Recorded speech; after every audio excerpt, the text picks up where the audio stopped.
Tirumala laddu issue చాలా sensitive issue. అందుకే ఈరోజు సుప్రీంకోర్టు చాలా జాగ్రత్తగా దీని మీద ఎంక్వైరీ చేయడానికి సిబిఐని వేయటం జరిగింది.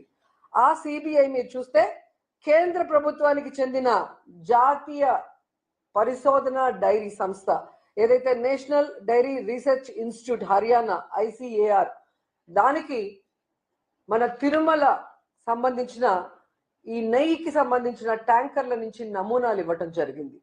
వీటిని మీరు చూస్తే 6వ తేదీ 7వ నెల 2024 అలాగే 12వ తేదీ 7వ నెల 2024 వేర్వేరు డేట్స్ లో వేర్వేరు ట్యాంకర్ల నుంచి వేర్వేరు నమూనాల్ని కలెక్ట్ చేసి ఈ జాతీయ పరిశోధన సంస్థ ఏదైతే డైరీకి సంబంధించిందో దానికి పంపడం జరిగింది. ఇది ఎవరో బయట నుంచి తీసిన నమూనాలు కాదు, సీల్ చేసిన వాటిని చెడగొట్టే అవకాశం కూడా లేదు. ఎందుకంటే ఇది అధికారికంగా తీసిన నమూనాలు. ఇవి ఫ్యాక్టరీ నుంచి తీసినవో లేదా రవాణా జరుగుతున్నప్పుడు తీసినవో కాదు. ఏదైతే తిరుమలలోని TTD గోడౌన్ ఉంటుందో లడ్డూకి ఉపయోగించడానికి సిద్ధంగా ఉన్న ఆ గోడౌన్లో నుంచి మరి ఈ నెయ్యి నమూనాల్ని స్వీకరించడం జరిగింది.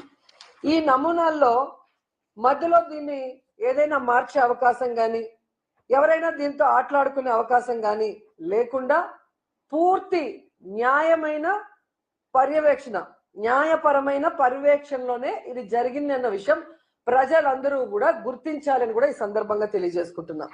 అండ్ దీంట్లో పంది కొవ్వు ఉందా, జంతు కొవ్వు ఉందా, లేదా ఫిష్ ఆయిల్ ఏదైనా ఉందా అని టెస్ట్ చేయడానికి పంపించడం జరిగింది. ఇది సాధారణమైన నాణ్యత పరీక్ష కాదు. ఇది అందరూ తెలుసుకోవాల్సిన విషయం. ఎందుకంటే ఈ NDRI అనే నివేదిక ఇచ్చినారే వాళ్ళు దేశవ్యాప్తంగా ఈ డైరీకి సంబంధించిన వాటిలో ఎక్స్పర్ట్స్ వాటిని పరిశీలించడంలో కానీ వాటిలో ఏదైనా అవకతవకలు జరిగితే వెంటనే చెప్పేదానికి అది ఉండటం కాబట్టి ఈరోజు జగన్మోహన్ రెడ్డి గారి నిజంగా ఏదేదో అంటారు కదా, దేవుడు జగన్మోహన్ రెడ్డి గారికి ఈరోజు ఈ రిపోర్ట్ ద్వారా ఒక ఊరటనిచ్చింది. ఎందుకంటే మీరు అందరూ చూశారు, సుప్రీంకోర్టు మొటిక్కాయలు వేసినా లేదా దాంట్లో ఏం జరగలేదని ఎంతమంది చెప్పినా ఎలా ఫ్లెక్సీలు వేసి తెలుగుదేశం పార్టీ జనసేన వాళ్ళు జగన్మోహన్ రెడ్డి పరువు తీయటానికి ఇంకా స్టిల్ ఈ రోజుకి కూడా దుష్ప్రచారం చేస్తూ ఉన్నారు అంటే వీళ్ళు ఎంత దిగజారిపోయారు. రాజకీయ లబ్ధి కోసం దేవుడి పరువును తీయటానికి, తిరుమల పవిత్రమైన లడ్డు పరువు తీయటానికి కూడా వెనుకాడకపోవటం అనేది మనం గమనించాలి. ఇలాంటి వాళ్ళని మోడీ గారు అలాగే రాష్ట్రపతి ముర్ము గారు ఖచ్చితంగా శిక్షించాలి. వీళ్ళ మీద కేసులు ఫైల్ చేయాలి.